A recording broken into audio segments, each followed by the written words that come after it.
Hi, JP Fournier of the Movie Jerks here, coming to you on day 6 of Action April, the month where I watch an action film I've never seen every day for the full month. So we had 7 hours to Judgment yesterday, and let's see what we get on our 5th day. 5th day we get Terror Squad. I remember that VHS cover when I was a kid. Okay. Yes, 1988. A squad of terrorists infiltrate the city of Kokomo, Indiana, with the goal of car bombing a nuclear power plant. While attempting to escape local law enforcement, a massive car chase ensues, terrorizing the entire town before the terrorists end up at the local high school and take a detention class hostage. Will they escape?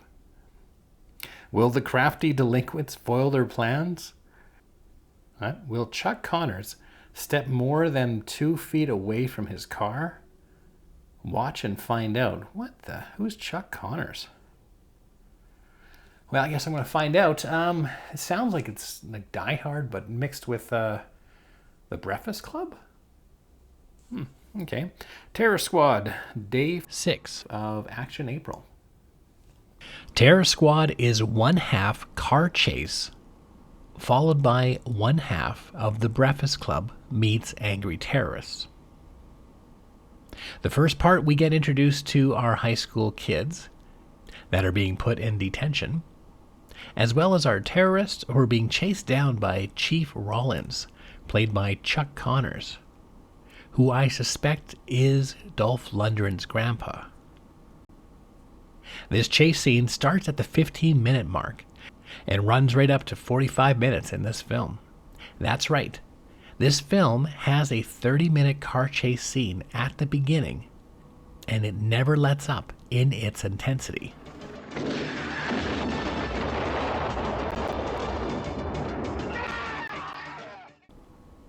In fact, it might be one of the most violent car chase scenes I have ever seen, with our terrorists and sometimes cops running over people and bodies, shooting up innocents, and blowing up whatever gets in their way or whatever they are passing by.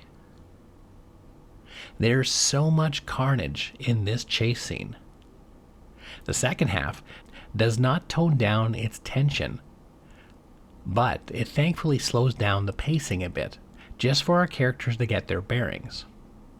It also allows us time to have this special scene. Don't move! Hey, don't hurt him! Shut up!